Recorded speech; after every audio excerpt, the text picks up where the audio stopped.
Ba-da-da-da-da. Ba-da-da-da-da. See you. Wake up and rise, open your eyes.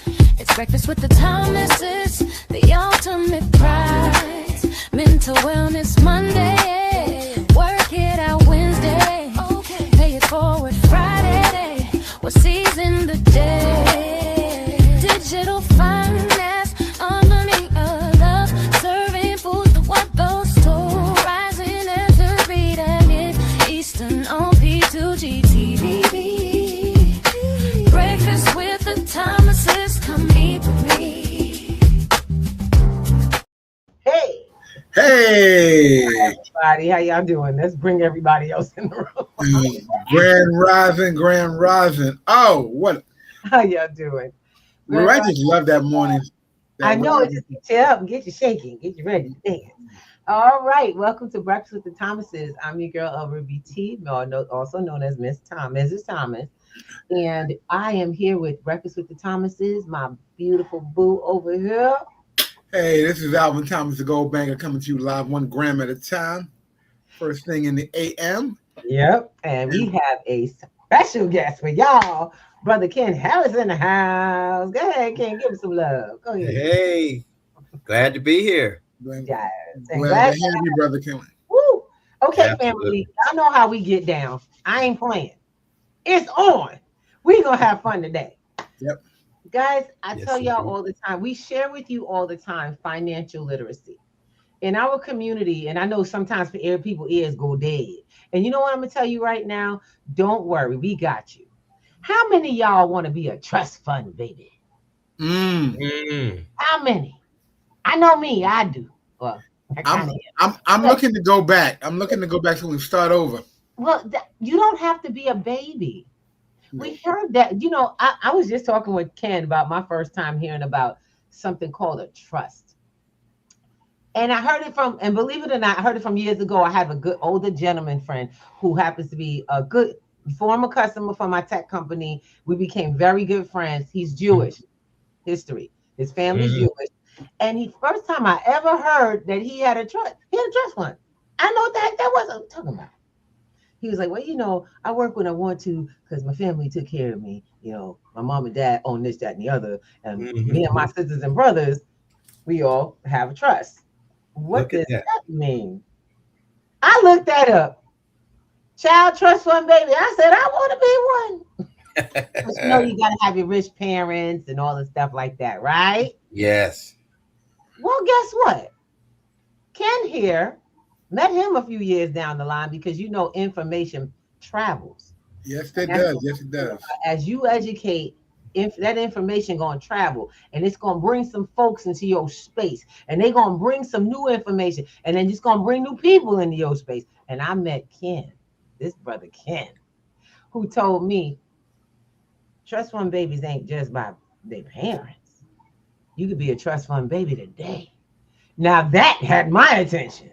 That's it. Because I learned with a trust ones, I was sitting in a meeting where we had people with $1 million worth, millions.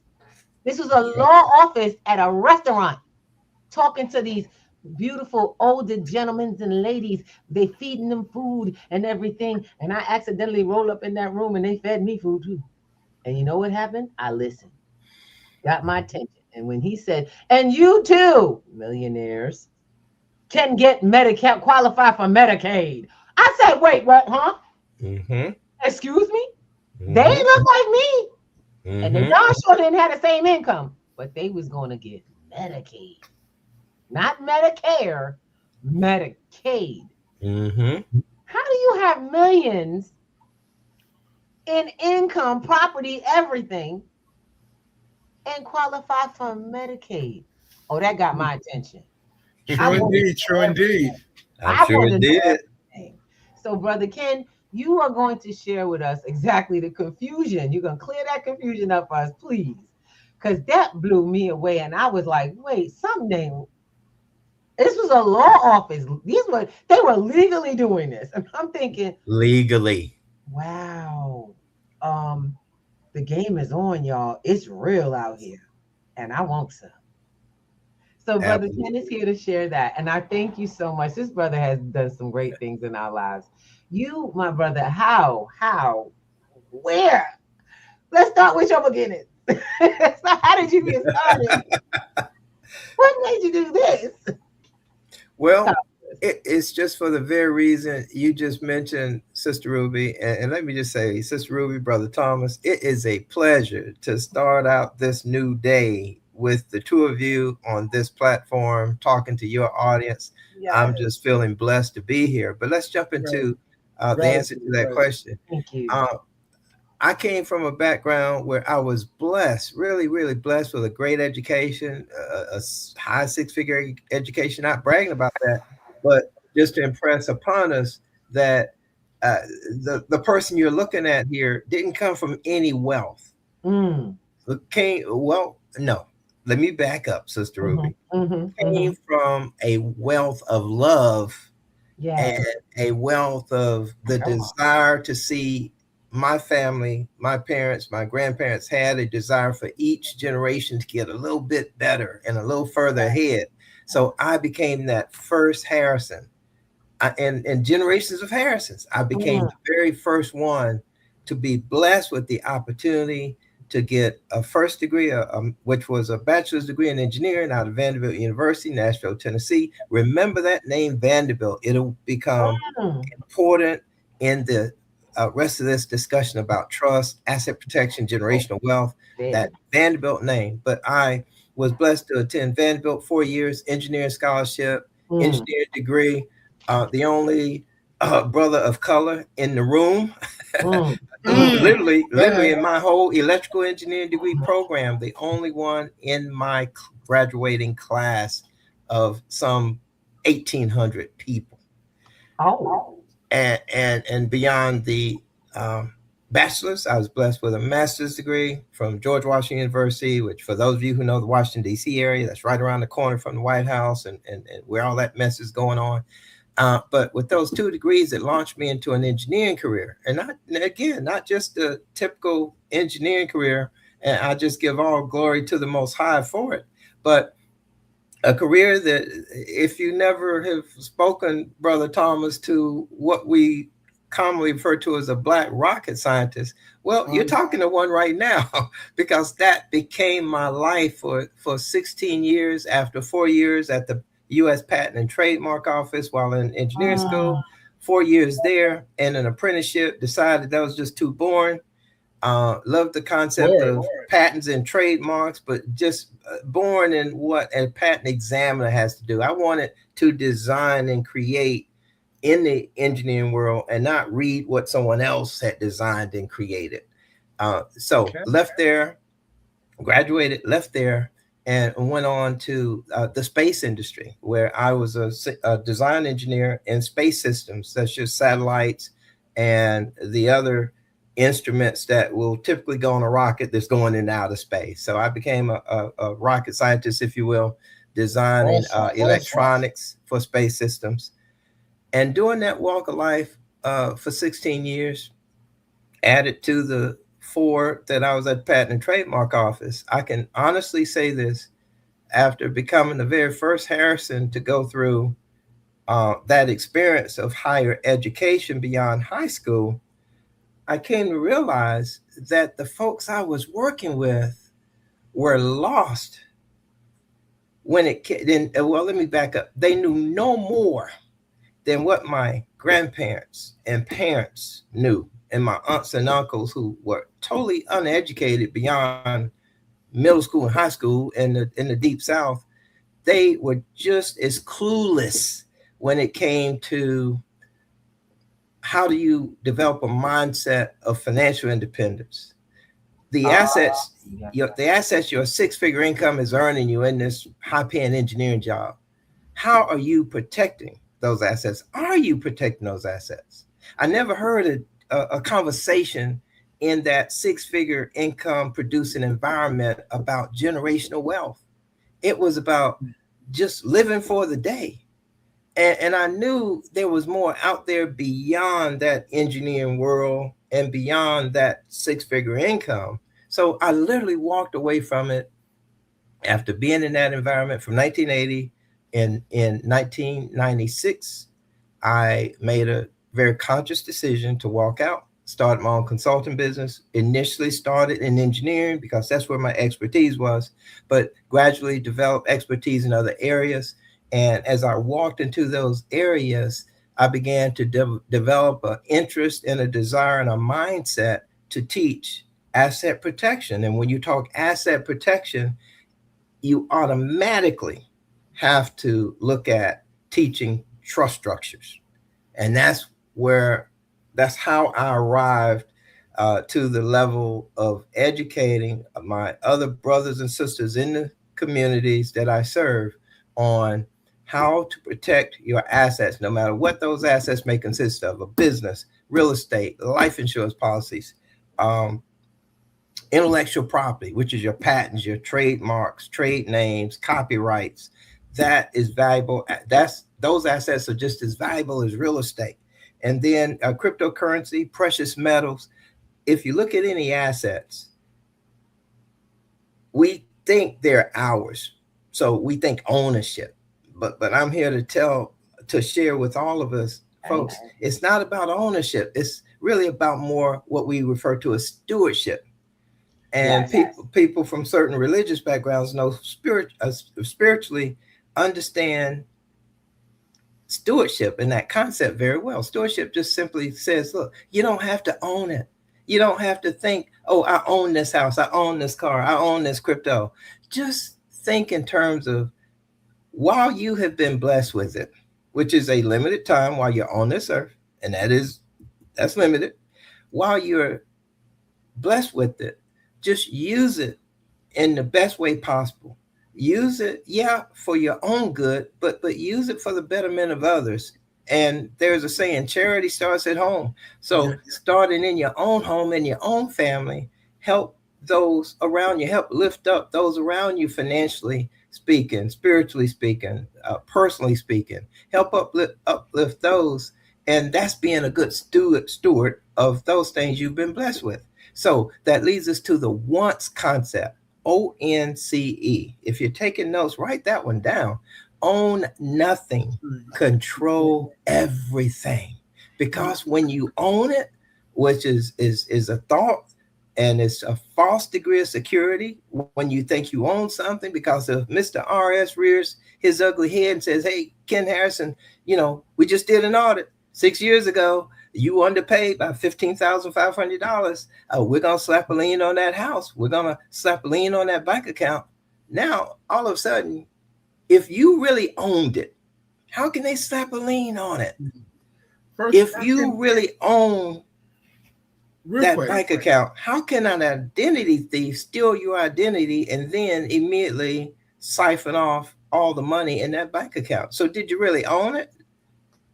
But if you give up the concept of ownership and adapt the concept of, hey, let me be a good steward over it, let me preserve it and protect it, and just pass it on to my next generation so they can get the benefits from it. Now you're practicing stewardship over ownership, and you use the concept to build a trust, which we'll get to momentarily. And then once you have that trust in place, you've executed a perfect setup for the once. Now you've implemented the once concept in your life. So it's now not just a thought, not just a concept, it becomes a lifestyle. And so those people in those hotels in Manhattan that were being taught by attorneys as to how to qualify for Medicaid with a 6 and 7 figure income, it's because they didn't own that income, nor did they own the mansions and the nice brownstones that those incomes purchase, and the cars and the businesses that those incomes create. Brother Ken, hold on. You done beat everybody in the head this morning. Hold on. Don't get me to go. You done took the hammer out and went to town. Hold on. Let's break some of this down, because you put a mouthful out there for people to take on. That right there is the menu and the magic. That has been. Gotcha. First of all, congratulate the transition portion. Now I understand why engineering to financial wellness and management and literacy it was a hand-in-hand transition. Yes. It was a hand-in-hand transition. It's how, Yes. and I think, Alvin, think about what we do and where it came from. Same process, different level. We realized that at lower levels, people couldn't understand basic. The reason we came together is because we found one another. His program and we found each other through, I do believe it was Miss Avis back in the day from Collective Enlightenment. Wow. Yes. And the fact of the matter is that that's always going to happen. A community will find itself. You will find your people. Yes. And Always. this gentleman, while teaching people how to acquire digital assets and to change their current flow of income, even introducing the concept of an asset to someone who'd never heard of the possibility, then, of course, it automatically goes into protection and management. Because we good at earning money. We all know how to make money. We all know how to do that. We was kids. You go do your little chores to get a little couple of dollars, running paper route, doing hair. For me, it was doing hair, babysitting. We've been taught how to make money. But what was never taught, and we all say this, but how many of us are enacting it? That's where this came from. That's where PTG came from. The management of it all. Exactly. What are we doing? Then you give us the word stewardship. Are you a good steward of the money you learned how to earn, baby? Yes. And now, how about being a steward without the liability? Now that's where I'm like, Ken, tell about it. Go and tell about it. Go ahead, baby. I'm excited. I love it's phenomenal. I'm sitting there tapping my leg because I just want to okay. When do we put him on the other side of the show on a regular basis and have him just come in and talk to people? I'm here to serve, my brother. Oh my God! I mean, I am so we truly pulling back to we gotta do Collective Enlightenment again. We gotta do it. I want to bring Collective Enlightenment back up with the show because we got a few people out here that need to be speaking to folks regularly. That's right. That's right. I love that title, Sister Ruby. I love that title. It is never going anywhere. We're so bringing it back. It's crazy. I love it. Trademark it. Now, yes, Ken, I gotta ask a question. Yes. With what you're doing today, what do you see when you talk to people and you want them to understand where you've come from and where they can be? Where do you start them at in that conversation? And wow, that's a good one. When I'm talking to people, when I'm addressing an audience, whether it's an audience of one or many, if the purpose of that conversation, Brother Alvin, is to enlighten them and share knowledge of asset protection, again, I start with, well, number one, do you have any assets? Because obviously, if a person doesn't have any assets, then we need to talk about something else. We don't need to talk about asset protection, but assuming they do, and most of us do have some form of assets, we just don't appreciate the value of those assets. Amen. Say it again. And so brother. the key thing becomes value. How can I talk with that individual or that audience and show them the value, first and foremost, and who they are and who their family is, and then what assets do they and that family possess that we can better position? Okay. And in the case of asset protection, you best position your assets, again, out of your name, which is where the trust concept comes in. A trust is a relationship. A lot of people think, well, I'm giving up my assets to some sort of business structure. No, you're not. Or I'm giving up my assets to another person to control. No, you're not. That's a choice. Excuse me. That's an option, but that's not the best choice I recommend. But when you think about the trust, think of it as a legalized relationship, and that relationship was designed with one thing in mind: maximum asset protection of all your assets, maximum protection of all your assets that you place into that trust, that you place into that relationship known as a trust. So what is that relationship? It's three parties. Now, there are over 700 recognized types of trust in the United States alone. 700? Say again? I didn't know there was that many. I was like, okay. Absolutely. But all 700 are based on the principle of they are a relationship. And if it's not structured as a relationship, it's not a valid trust. So the relationship is this. You have three parties. You have the creator of that trust, known as the settlor or grantor. Those two terms mean the same, grantor, settlor. You have a second party, which is the one or more trustees appointed to run and manage that trust. And then the third party required to make up that three-party relationship is known as a beneficiary. One or more beneficiaries are required to go along with that trust structure. But now the creator of the trust, or the settlor in my documentation, the trustees appointed to run that trust, and I want to see two or more trustees at any given time, and then the trustees operate that trust on behalf of the beneficiaries to that trust. And the trust, something I teach that I haven't seen anyone else teaching, make the trust itself the beneficiary of everything you place into it. Why? Because again, the overall concept is to execute the once concept: own nothing, control everything. So you create the trust structure, which is that relationship I just shared. You set yourself up, or if you have a spouse, you and your spouse set yourselves up as the heads of that trust, so that now the control of all the money flowing through that trust, the control of all the assets owned now by the trust, are under your full control. So there it is. You own nothing because now the trust owns it. And that trust, which is a relationship, through that relationship, it allows you to fully 100% control those assets with the guidance and the support of any other trustees that you or you and your spouse choose to bring on board. And now you look at the family dynamic.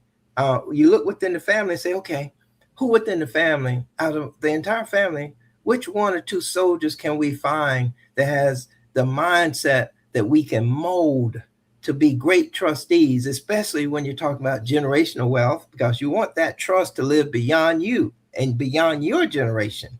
And to do that, you need a next generation of leadership.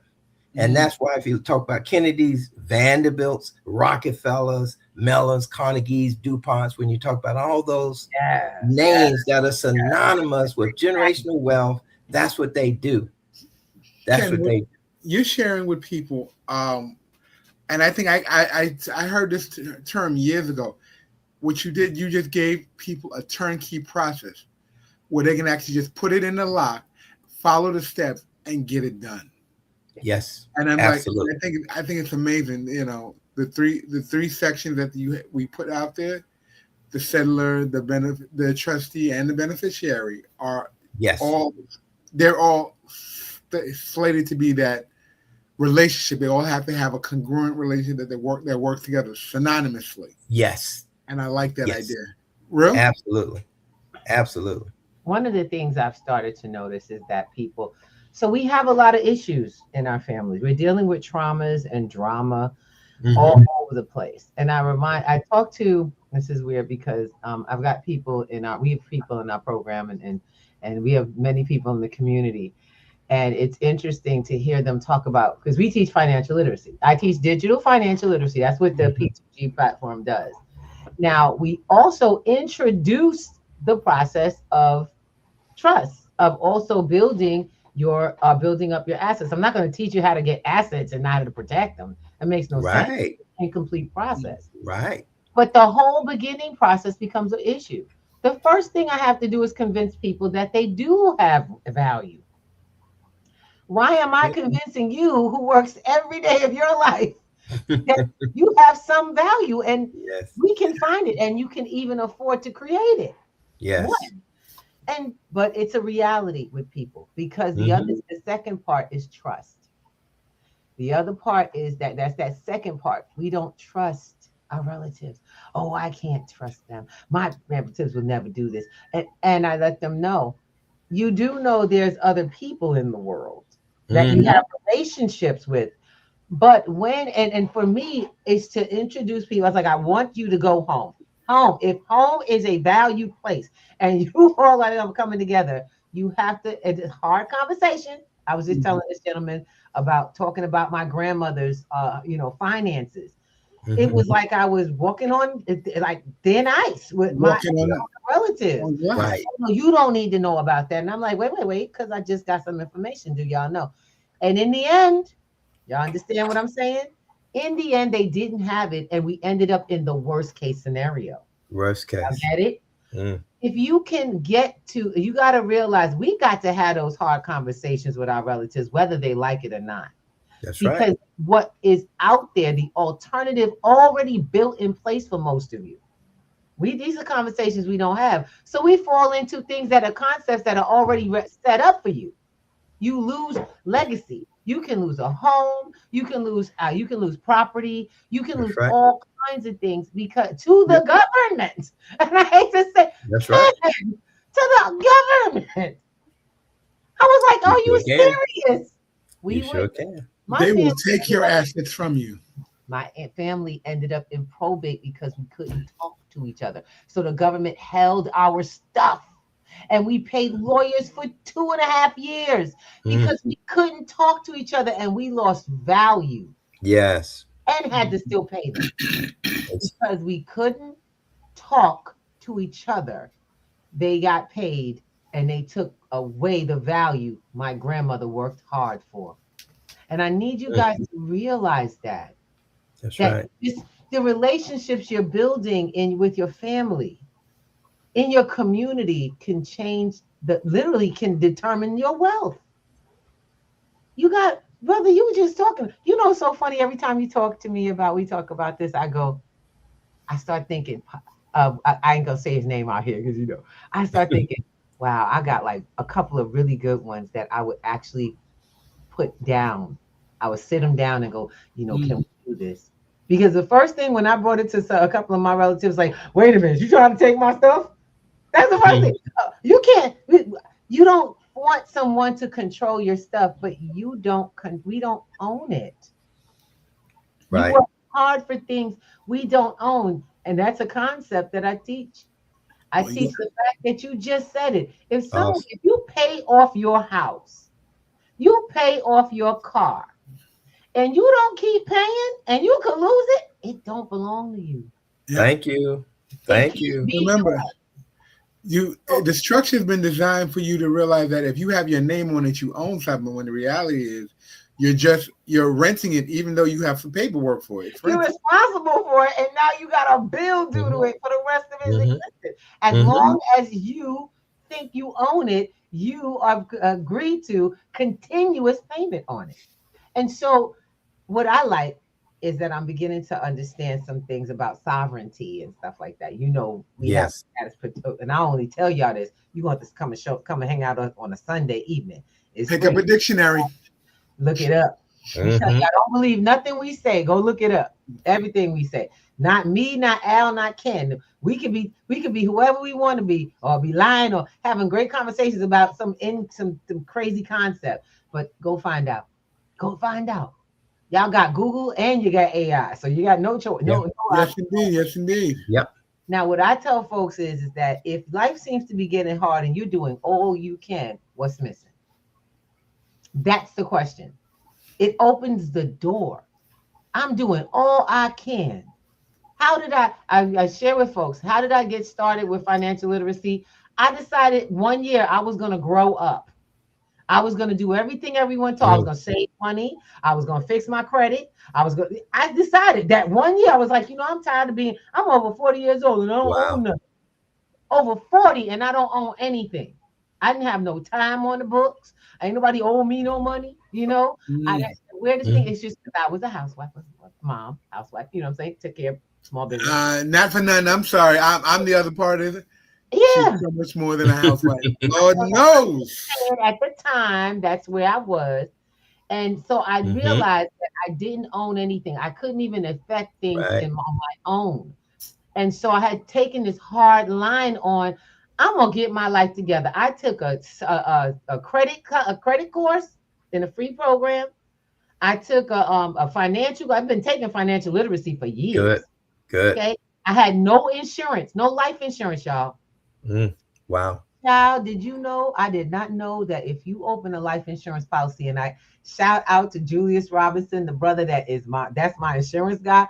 He been telling me, he said, "Ruby, why you ain't got no insurance?" He started with my first job, and I had an insurance policy under them. And of course, because I was young, I let it lapse. I was like, whatever, give my money back, give my monthly back. You know what I'm saying? I was just spending money. But guess what? He talked to me and told me very clearly. He said, you erect an estate. The first estate you got comes out of an insurance policy. How much did it cost me? $17 a month. For $17 a month, I erected an estate of $100,000. Yes, you did. I didn't have that in hand, but I had that in my control. I did not know what to do with it. And can you see it? I could put it into my trust. Now, and it makes a difference, don't it? Big difference. Big difference. Because the time period that policy or any other asset is in your name under your social security number. See, that's the danger. That's the risk of losing it. Because that's where now any government agency can say, oh, well, you did this, you did that, you owe us this. And they can take it. Taking pieces away from your assets. Probate court can take it. That's right. Probate court. And that's big. If you guys, y'all, and I would suggest that if you out there, find out if your state, because my relatives moved down south and thought that their rules was going to apply to New York. And so they didn't think they had to tell us anything until the lawyer contacted us, because the court said, no, you have to reach out to all these people. That's right. Yeah. You can't just decide you're going to do something. They're going to catch you. The government want their peace. Y'all know that. They want their peace. They want their pound of flesh. Don't get it. And they're going to get it. And they're going to get it. And that's why I was saying, we were talking about the relationship with people. How you expedite that process? You have to have a mindset of cooperation built within your family. I can tell you now, I know that the generations are different, because myself, my brothers and sisters, all in accordance. I don't know, we watched the older ones, Ken. We watched the older ones, and we were like, nah, we ain't doing that. No. I love you. You my boo, right. You my baby. We grew up together. I don't care what arguments we had in the past. It ain't gonna stop this future, because chaos is used against you. Family chaos can cost you greatly. And when you don't work on those relationships, I mean, baby, I tell you, forgiveness comes with great gains. Y'all know that, right?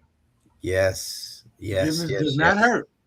And the doors that it opens to new information. So with my elder relatives that are with us now, there's a conversation on the table. You know what it took? What? An act of Trump. Wow. It took an act of Trump to open the eyes of people who had always had this opportunity. Always. It's not now you have to protect yourself. We've always had the ability to protect our assets. Yes. Lower the liability in your name. To breathe easy. And I tell everybody right now, assets will change your life. Oh, is that not true? That's what change your life. 500%. You know what I'm saying? And complete control of them will change your whole world. That's it. Yes. It's just you have to be open to new conversations. Yes. And I invite folks. So Wednesday nights, I want to make sure we put this in. I'm a shameless plug. Y'all know we got to do this. Wednesday nights, every Wednesday, there is a community meeting that we have for P2G. It is to allow folks to come in and have these kind of conversations face-to-face, face-to-face on Zoom. You know what I'm saying? It's a community Zoom. It starts at 7 p.m. And Ken, I noted also, I was so glad because I come from Ken's open meeting, which I mean really inspired, because I'm gonna be honest, I was like, we need to open the doors. Mm-hmm. We got to talk about it. This brother has opened the door to these conversations for himself as well. Are you still doing your Saturdays? I'd like to be on your call list again if possible. Yeah, not your Saturdays, your evening meetings. Monday or yes. Oh wait, gotta get it from Ken because it's been a while since we've been on. There's so much give us the titles. Give us the titles. Yeah, let us know when. I certainly will. On Thursday evenings, I do an introductory level presentation on the very subject matter we're addressing right now. Mm-hmm. Because we've got to start at the introductory level or the basic level to cover the basic fundamentals so that our people can get a good, strong understanding of everything involved when we talk about financial literacy, developing a mindset that can take you from being an employee to being the employer, meaning from being just a worker bee in somebody else's business to being the owner of your own business. And then that leads us into the conversation. Okay, how do you protect that business and everything in terms of assets that the income generated from that business eventually blesses you with? How do you protect all those assets so that when you and I leave this earth, which is guaranteed, we will leave this earth one day, everything you have built through, whether it's a business, and if you're about, continuing to be an employee with another company, that is okay too. But what's not okay is that you adopt the status quo concept that, hey, I'm making money. Yeah, I bought a house, I bought a car, I started a small business. I'm working with crypto. I've got some other investments, but you know what? When I die, when I transition, look, I don't care who gets it, or I'll just let them decide how they divide it. That is the status quo mindset, Sister Ruby, that you addressed earlier, that we have got to change.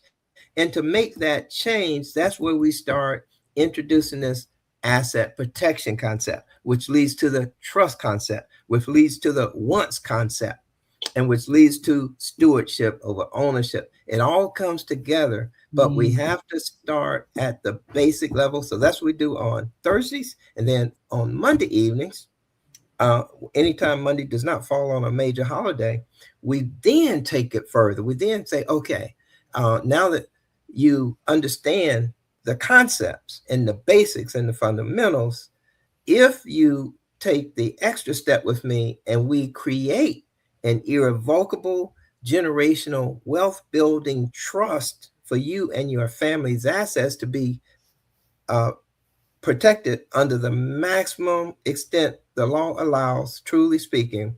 Now, how do you get the maximum value and benefits from that structure? Tax-wise, how do you get those tax benefits? Liability protections. How do you eliminate a lawsuit taking anything from you or your family?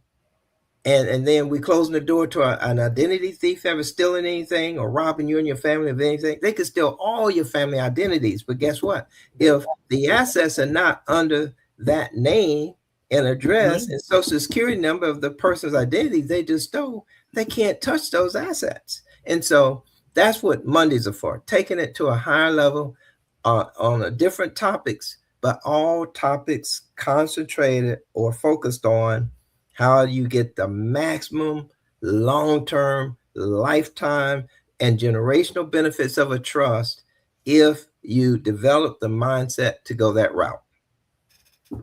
All right. And I love it because at that point, you're living out of your trust. Absolutely. Not living as an individual stuck with all of this heaping liability after as you begin. And I kept hearing you say, I bought, I have, I got. The word I is going to bury you. Yep. It buries you in liability. Yes. And most of us are like wondering, why do we have so much stuff? It seems like y'all ever hear more money, more problems? Yeah, because you don't know what to do with it. Thank you. You want it all to have no name on it. And it's so crazy. I was in I've been in different kind of education programs. I mean, I love it because a lot of the little multi-level marketing companies that we've been a part of, especially Amway was my favorite. You know why I say that? Because they came with an education system. And one of the things that they did was, it wasn't about make that money. It was about learn how to think about money. And the one thing they always say, he says, y'all always want to put everything in your name. I said, what you mean, y'all? You know, because it had the whole, what you mean, y'all? I was like, wait, no. He says, let me tell you something. It's a Jewish friend of mine. He says, black people's problem. I said, black people's problem? We better watch some next words. Black people's problems, they always want to put everything in their name. I don't have anything in my name. You live on paper. Government sees you as paper. So the rich are always trying to look broke on paper while we walk around want to look dipped with no money. Are you serious? Thank you. You're dripping in liability. Dripping in liability. Exactly. And you have all of this stuff in your name. And now all of a sudden you also have all of these eyes on you and everything looking at what you got, because the government is coming for a piece. That's right. Then, let me explain something to you. It is not a sin to protect your assets and lower your liability. It is not cheating to lower your tax bracket. Not cheating and make more money. That's right. It's not. And people go, I have a lot of folks who they want to cheat the system. No, you call that cheating because you don't know how to use the system properly. Don't know how to use it. Has taught you that it is cheating at your level. Right. And that wealthy people have the way they maintain their wealth, they keep their money out their name. They don't waste it on frivolous things. And they keep growing through assets. Right. Okay.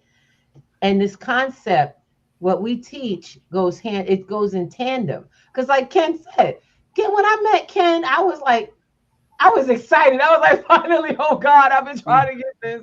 I'm not going to lie to you. I was looking. I really was looking. I was like, oh, I got excited. I teach people how to get small assets that build up. And right now, crypto is for real. Crypto has not stopped being an amazing asset. No, it hasn't. Asset, y'all get it? And it's changing. It's changing to have the same rules as your other assets. So got to learn how people who got a lot of assets protect them at your level. Absolutely. They don't care if you only got $150 or you got $5,000. I just want to say this really quick. I was laughing. Yeah. I was at my doctor. Ruby took me to my doctor yesterday. Okay. And I was talking to one of the medical directors. He's like, I'm loaded. I got this covered. And he has the business. And I said, so I'd asked him, like, so what are you doing with the business? He says, well, my partner and I are running it and we have it under a corporation. And I said, just out of curiosity, you guys have a corporation in the trust? And I just threw it out there. He said, what? The corporation in the trust? No. Well, I said, do you know if it's in the trust or you're not sure? You're just not one of the major partners. He got a little offended. He says, you know what? I'm about to ask a question today because we're supposed to have a shareholders meeting this afternoon. So I got to ask. But I was saying it because he was listening to me talk to a gentleman. I said, you have a bank account that's not making any money. I said, on average, you have a savings account, you make 0.0006. I said, what if you can make $3 a day in your bank account and you're in control of the bank? He said, where we can get that at? I just sent him to our website just so he can go on and come to Wednesday night. I said, come find out what that really looks like. $3 a day out of 365 days, that's almost $1,000, a little over $1,000, give or take. Most people don't get $1,000 in their bank account ever in a year. They're lucky if they get 8 cents. But that's the transitional mindset when we talk about digital financial literacy, and you're in control of the finances that are your life. And when you're in control of your finance, you have to protect what you put in play. This is why this conversation today, and I want you guys to listen. If you're paying attention to what's going on, I hope you come in Wednesday. I hope you catch out and figure out where you want to go and get that opening conversation, those opening questions answered, because this is the place for it, really. These questions are being answered for you today, and it goes on. Oh yeah, it's going on Wednesday night tonight at. It's about to go down. 8 o'clock. 8 o'clock. I always say 7, but 8. Okay, so the reason we get so excited about this is because Wednesday is like a hot day. So I teach class. Don't get it wrong. We teach classes. We actually have structured classes, and those are those are quite interactive. I don't dictate. This ain't college. This is life. I tell my students this all the time. There is no grade that you don't give yourself in your purse, in your pocket, your own wallet, your household. Don't come to me looking for A's, B's, and C's. I ain't giving you no grade that don't show up on your in your own profile. On your financial statement. So the fact of the matter is you have to be able to, you have to speak up for yourself. So we're teaching people to advocate also for the information. See, Ken said something, and that's where I think our minds meet, is that our learning curve creates the gap. We went to school and tired. We done. I did enough. I went to school, or I'm in college and I'm learning this, and I'll get to it afterwards. But you're working every day today. Right. You pay your bills now. Right. So if that's the case, you're going to have to take a moment and start figuring out how to get that education in and that training in to manage what you are working constantly. It cannot wait. There is no other time you can get to this, because when your heartbeat stops, everybody else has to take over what you didn't do. Then on top of that, right? Because I love it. I had our elders before they passed. I want this for my funeral. I'm like, where's this money coming from?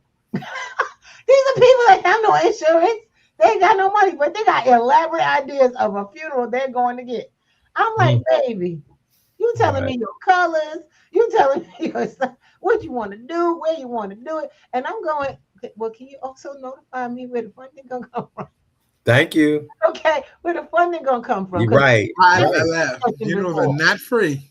Thank you. Funerals are not free. They don't just give this stuff away. And I tell you, ain't no government fund. They surely don't. So when we're talking about it, when people have those conversations, remember to ask them about the source. And then go into the conversation about having the source, creating the source. Because that's what we do on P2G. That's where you come to Wednesday night to start saying, you know what, I've been working a long time and I'm about to retire. Because most of y'all thinking y'all about to retire to retirement. No, you about to retire to a new, within a year, you'll be back at looking for work. If you're not looking to go into a new job now. All because you didn't get structured around finances, how money works, to start practicing.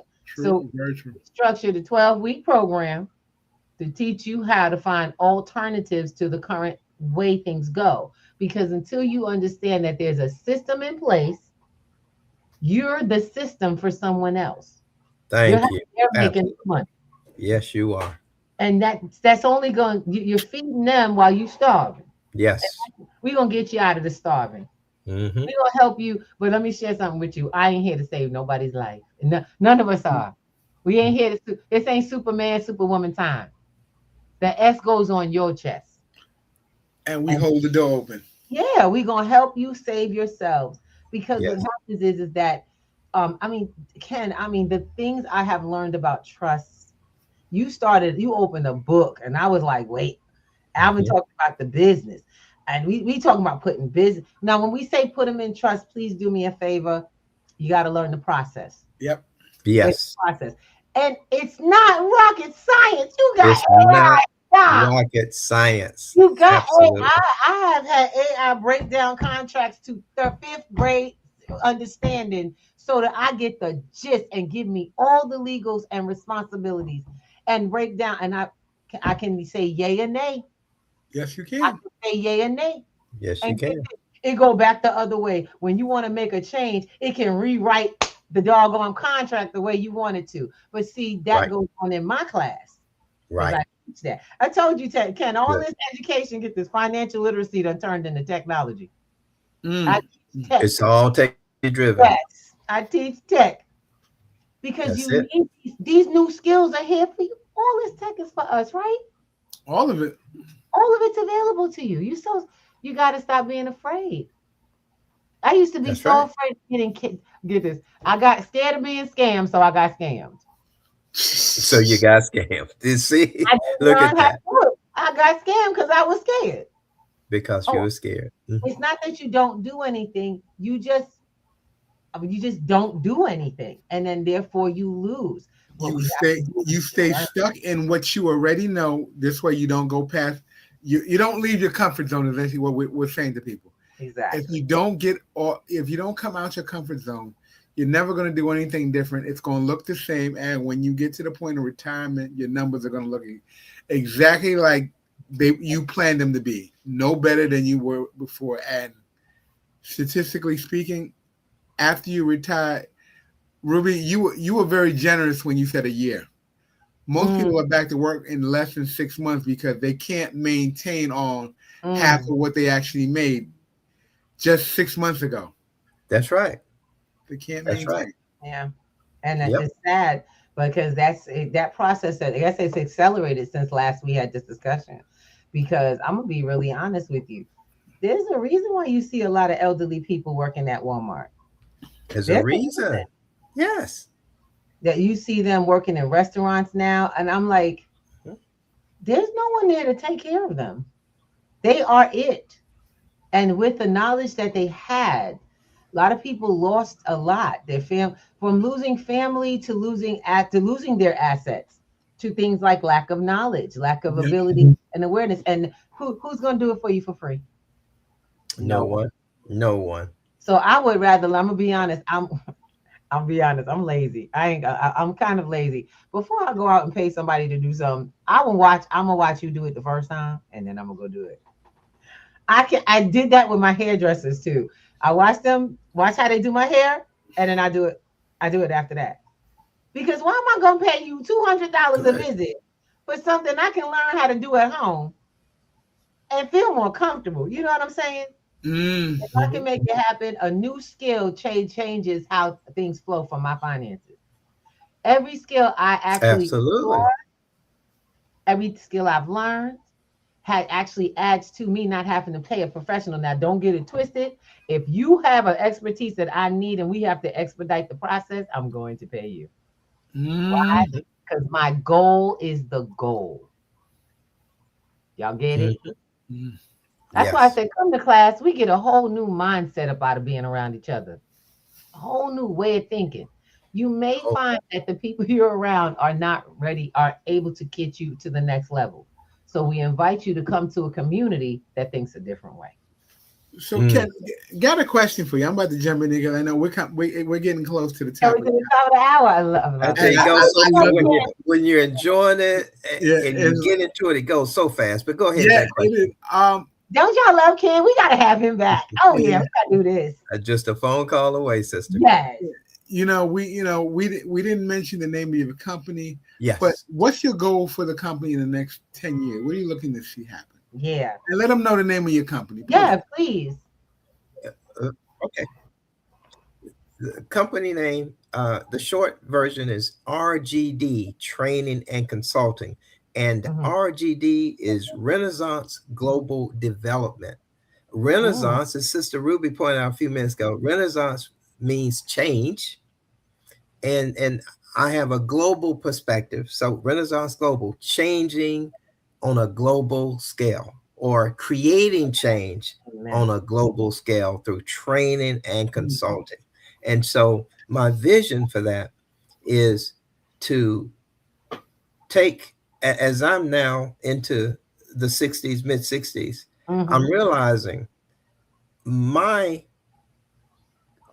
my path is more closer to the end in terms of being able to get up and actively train hundreds and thousands of people as I've done in the past. However, I have a vision, Brother Alvin, over the next 10 years, not just for it to be about me, but for it Mm. to be about me as far as the leadership goes. As far as the leadership, the training and consulting of others is now no longer going to be about me. My vision is now, how do I put others in my position? How do I coach and train others to be Hmm. able to do what I do at a high level, at a level where I could look at them coaching and training a Monday night or Thursday session, I could just sit back and look at those students, if you will, become the next wave of leadership in teaching our people the very subjects that we're talking about today.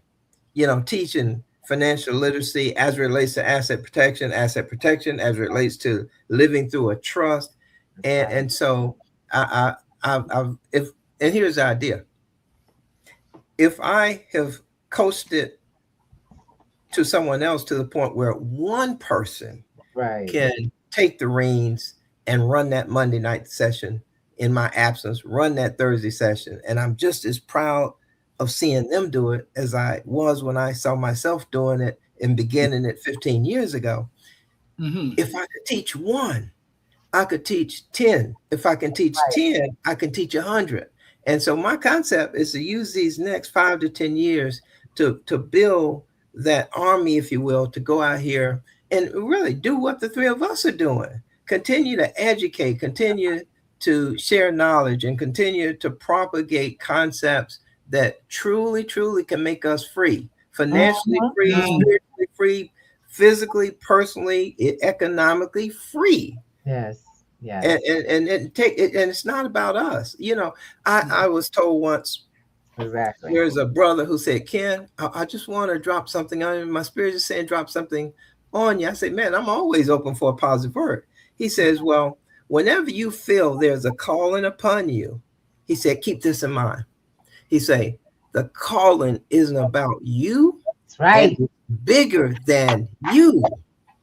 So, Brother Alvin, the answer to your question is this is not about me. It's bigger than me. It's about me now taking it to create other leaders, create other trainers and consultants who can teach it even better than me. Phenomenal. So it sounds like in a word, similar to the apprentice program for P2G. That was our whole purpose, to teach. Yes. See, look at that. And that, I told you, we fall in alignment, brother. We have been, look, let me tell y'all something. There are just some people that you gravitate to for reasons unknown that become very clear. And it almost means, and it's almost like we've known each other forever. Like you grew up together. Some portions of who you are have always been floating around each other until you finally meet. And I have been blessed, and I truly have to say this. I have been blessed with some of the best. I mean, people who have changed the world. And I'm going to tell you, brother, I've been on your meetings. And I'm like, I can tell you have changed the lives. You change the lives on a regular basis of folks who ask questions. They're in here they're actually working on their trust. They're in different places. What do I do with this and this type of trust? And there are, like you said, I did not know 7 hours. I counted 5. I was like, oh my God, I only knew about 5 different kinds of trust. 700? Oh yeah. So the like I said, the rabbit hole is about to go deep because I am ready. Yes. I'm back in. It's just that, guys, you're gonna realize it's not as you get older, it's as you become wiser. As you become more, because there's a lot of older people who are not wise. They're not using what it is that they are learned and taking in the data that's created around it. So what worked, what didn't work, how do I grow out of being the only one working? Right. That's Every right. one of us has come to that. We've had this, all those who are in the same space have come to the same epiphany. How do I stop doing all the work and help people have what I have the case that kind How do you stop being the single entrepreneur with 19 jobs? Yes. Right. 19 jobs are meant for 19 people. Exactly. I'm like, good Lord.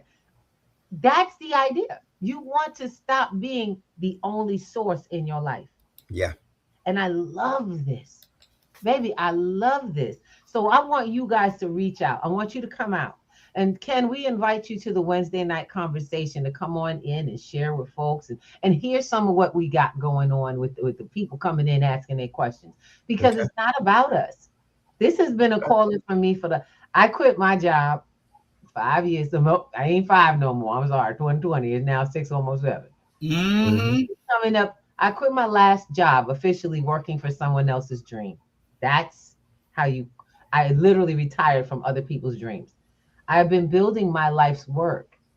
And when leaving that job, I left it respectfully. You know, there is a difference. There's a way that you leave. Because I didn't leave because I was unhappy. I didn't leave because I didn't make enough money. I did not leave because the people were terrible. I left because it was time to take my life to the next level. And I want you to start thinking about that while you're working your current job. Now is the time when you discover you're on next level, not after you leave, because that's too late. You're about to retire. Start looking for the thing that you're made to do. The next move. Because I want to just say this. I know we got to hop off really soon, and God knows Miss Hilda just popped in. Thank you so much. I got my people on stereo and on clapper out here. Miss Hilda just popped in. She said drove the line all the way. She said we out here losing good people after retirement. We out here losing good people spent years of their life, after retirement. And that goes to show they weren't preparing that next iteration. Most of us was just waiting to go. We were waiting until this was over, and our bodies went in tandem. You have to take care of your health while you are working. You have to take care of your mind while you are working. You have to take care of your life, your finances while you are working for you. Yes, for you. Yes. I have told y'all numerous times, I'm going to be around till about age 113. I added an extra 20. I know, right? About 133. I plan to be here a long time. I'll tell you. He may not be here, but I'm going to be here. Okay? I got a plan and I got a deal with the Lord. Okay? He got purpose for me, and I'll stick in here as long as he says so. I think I'm just going to take on Brother Ken's word today. I'm just going to go with the stewardship in the Lord and let things roll the way they should go. Amen. That's what I plan to be. I plan to be a good steward of the information he puts in my life that is meant for other people. Yes. That's why P2G was created. It wasn't created because, we about this money. We're about this legacy. We're about you all knowing that you have legacy to build today. That starts now. And you have every opportunity if you open the door. Come sit down. I don't do multi-level marketing, baby. Brother Ken, I'm going to be honest, I will refer folks to you. I have no problem. I will make referrals. I ain't going to kid you, okay? And I don't look for reward, but the platform accepts funding. You know what I'm saying? Absolutely. We accept donations. Good. But the fact of the matter is that our people need to work our network, because that will change your net worth. Yes, indeed. Yes, indeed. And you've been trying to do it on your own, but you just discovered it's impossible. There is no leveling up by yourself. By yourself. Can't do it. So come on out. Wednesday night is tonight. And click a link. Go to p2gnetworks.com. Go on the website. I'm going to tell everybody, if y'all click a link that says pay this, just click the other link. Oh my God, you charge money. No, baby. Our Wednesdays are free. You just click the wrong flyer. That's it. Yep. Go back in and get the free flyer. Like Miss Ruby said, and I'll let you know. Miss Ruby said it's free. And there's free on the website. Come on in. It's a free Zoom. We do it every Wednesday. And we have a ball. If you have you need some understanding, you need some help, you need someone to help you expedite. And that's what I tell people. Don't drag your feet.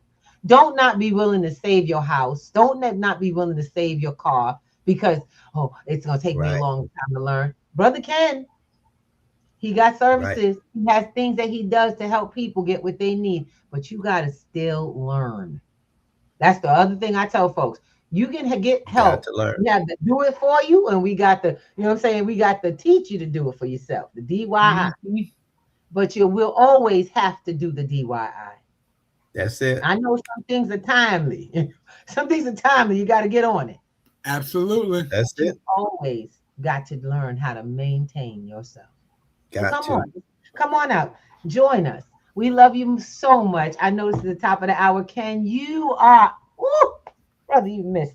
Oh man, brother Ken, you don't even know. Great to be here. It's great to share. This was a blessing. That you gotta come back, bro. You gotta come back. And I want y'all, because we have some projects that are coming. Let's make it happen. I would definitely like to invite you to come on out. I want you all to really come and get to know the P2G community. Yes. Because we are vast and we are needed. And I tell you, I may make an introduction, but y'all gonna speak for yourself. Y'all, you can speak for yourself. Mm-hmm. So I want to say thank you and shout out to all the folks that have been on the platform. Blood the Black Casper was on earlier. We have Sister Hilda, D Karma, Grand Rising, everyone. Sister Denise Wade. We had Sister, I know who that is. Sister Kia, and I just realized that's who it is. Sister Shawana. Yes, Shawana. Arena Vaughn. All right. I like to get y'all names right. When everyone who's been listening on all the platforms, we thank you so much for being with us. Yes. It's your time. That's valuable. We hope you got value out of this. Every Monday, Wednesday, and Friday, we are on with Breakfast with the Thomases, and we bring you something you can use in your life. And we hope that you guys use what you get. We love you so much, and we'll see you soon. Take care. Take care, everyone.